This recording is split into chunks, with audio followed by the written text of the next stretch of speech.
Right? Taurus, the sun. So the sun is all about the potential for great happiness. Now I said it's a cloud of illumination, right? And think about that. When you go out, I don't know, into your garden and it's noon and the sun is high in the sky, you can see every blade of grass clearly, right? This is about everything being revealed. Everyone lays their cards out on the table. It's that kind of energy, no pun intended. I'm going to come back to that in just a moment. I just want to talk about the moon for a moment because that's the past or the foundation here. This is also a card of illumination, and yet it illuminates something completely different. It's more about what is not seen rather than what is seen in this. So think about it. You go out into the same garden and the moon, even if it's a full moon and it's high in the sky, you can't see everything clearly. There's shadows everywhere. Might be your own backyard, but it's still frightening. There's shadows out there. You don't know what's in the shadows.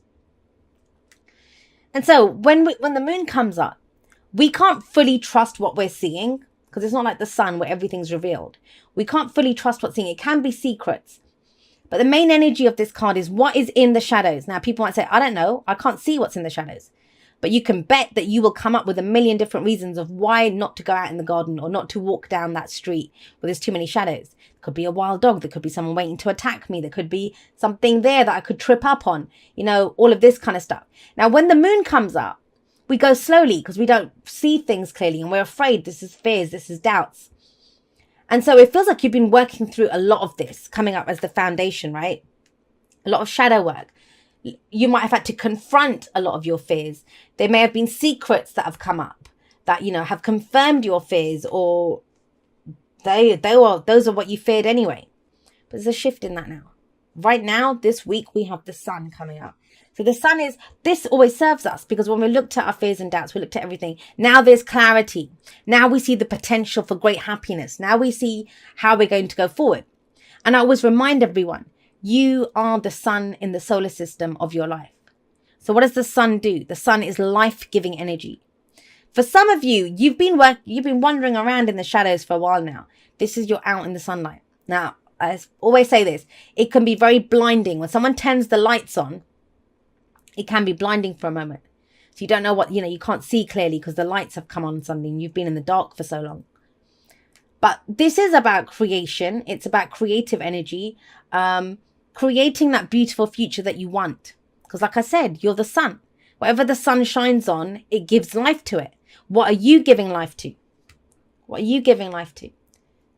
And it kind of feels, just want to say this, especially with the moon coming up as a past energy, you're coming out of a place or a phase where it just felt like nothing's ever going to grow here again. It's always going to be dark. The sun's never going to come out. There's always going to be, I just don't know. I don't know. And this is like, wow, okay, I see a path forward now. I see what I can grow here. I see what new projects. The sun is sometimes seen as the card for like children because you see this mother with her child there. It's growing something new. You see these beautiful sunflowers here. It's innocent. It's childlike energy. It's joy. It's joy returning, which, when you come out of the moon energy, that can be hard to fathom. What would be your first reaction? It is your reaction. It is the Seven of Cups, which is, this is too good to be true. I get that. That's why I went that way around. You can see that, right? If you've been in the dark and suddenly the lights come on, first of all, you can't see things clearly anyway. So even though the lights are now on, you're second guessing. I've been creeping around. I've been trying to figure out where everything is. And now the lights are on and this feels too good to be true. So you may be doing that with the Seven of Cups. You may doubt what it is that you know. But what does the Seven of Cups tell us to do? Sevens are always about re-evaluating. It's where we reassess, reevaluate, figure out if this is what are we doing? Where are we taking this? We started off with the ace. We got two. I always see the ace to the 4 as the foundation. Then from the 4 to the 7, it's the work that we're putting in, the changes that we create. 7 is where we stop and have a look and think, okay, well, where's this going? Is it headed in the right direction? Are we still on course? And the 7 of Cups is now telling you to consider your options. Do they still make you happy? This path that you've been on, this cycle that you've been on, does it still make you happy? Which dream is worth pursuing? Which dream isn't? Because it's one thing following a dream in the shadows where our fears and doubts are speaking up. But now, because we see the potential for what can be created, the options that you have available to you, are they still viable? So the Seven of Cups is that. It's about discerning what is fantasy, what is illusion, and which is a dream worth pursuing. Now, what's the difference there? Fantasy and illusion is bullshit, and we know it is. Whereas when we know which is a dream worth pursuing, that becomes our goal, that becomes our mission. That's what's going to get us out of bed in the morning. That's what gets us to act. And that's the difference of the Seven of Cups. Is it just all fluff and talk? And I mean, have a look at her. She's riding a bloody dragon over a rainbow that's coming out of a cup. It's not very practical, right? So it can be that, you know, what is worth pursuing here? What is just fantasy and fluff? What is real? And it feels like you do that this week. And beautiful. I love this, the Sun here and the Page of Pentacles, because if this is about what you can grow now, the potential for great happiness, how you can move forward, how there's sunlight everywhere, right? If you have that, then obviously it stands to reason the Page of Pentacles comes in, because I see the Page of Pentacles as very similar to the Ace of Pentacles. And the Ace of Pentacles actually, for me, is the minor arcana energy of the Sun, the potential in that seed. What seed are you going to plant now?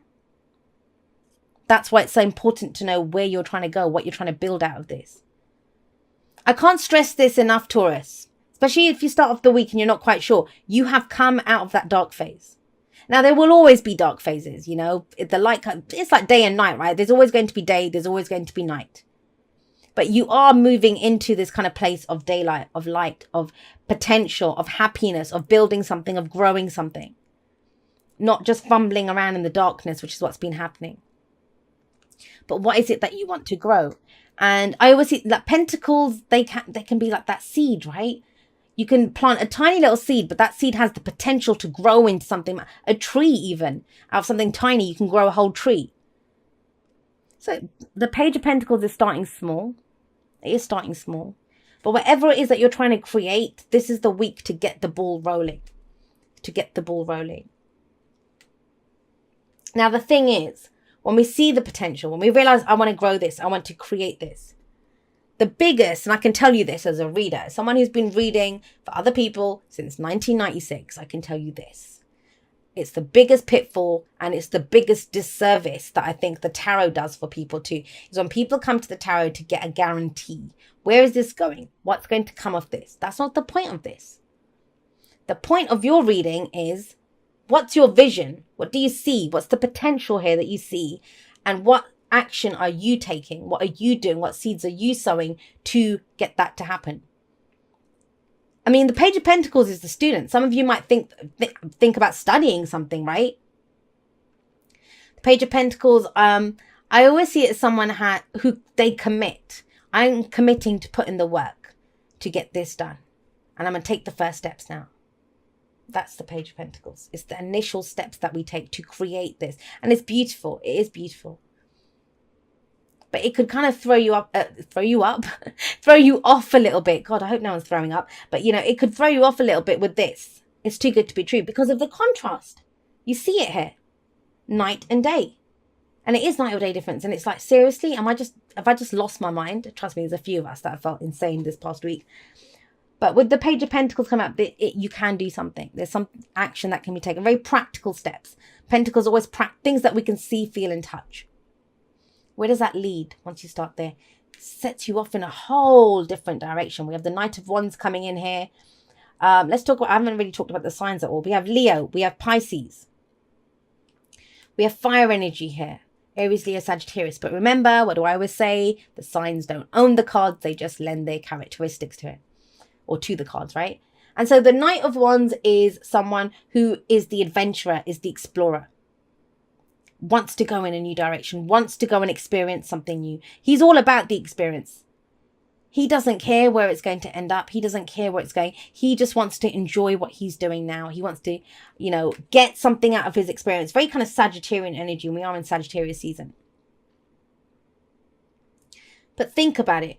If you told him about a dream, if he saw a vision, he's going to go for it. The Knight of Wands is the person who goes for it. He's very fast moving.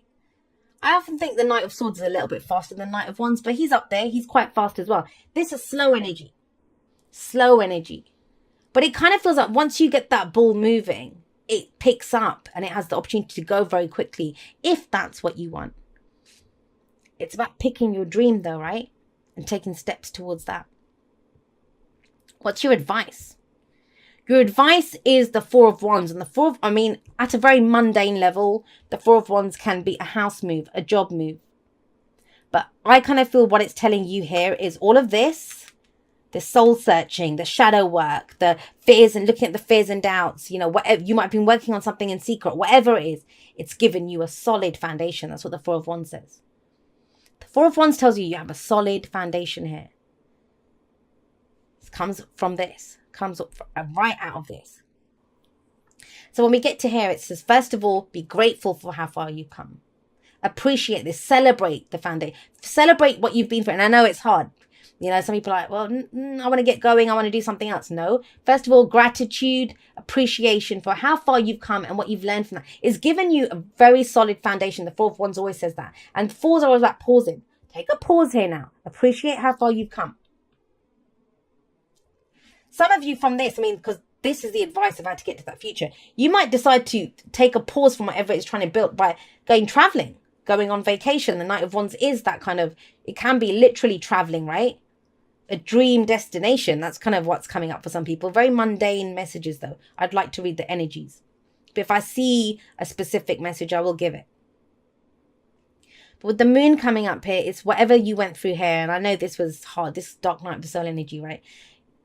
It's given you a solid foundation. Now from this, it's like, what do we do next? What's the plan? How do we act?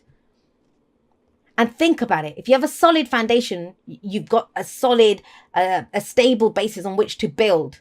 So it doesn't matter so much. Because the problem with the Page and the Knight of Pentacles a little bit, they want guarantees of where they're going. That's why they take a lot of time looking at the fine print, figuring out the details. What next step should I take? But the Page of Pentacles here, it could be an offer. Maybe you offering something to someone or you receiving an offer. But I'm not seeing that because it's about giving life to something, growing something that is this dream, the dream that you have. And that's what, then you have that Knight of Wands, go for it energy, new experience.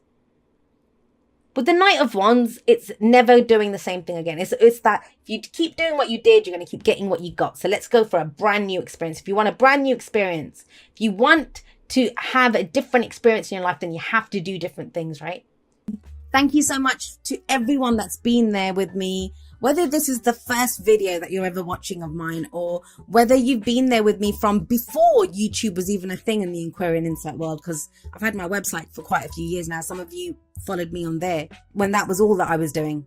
I'm so blessed that you guys are all a part of my journey, and totally and completely honored that you would make me and my messages a part of your journey. I never take that for granted. So I love you guys very much. I will see you next time, but that's all for now. Goodbye.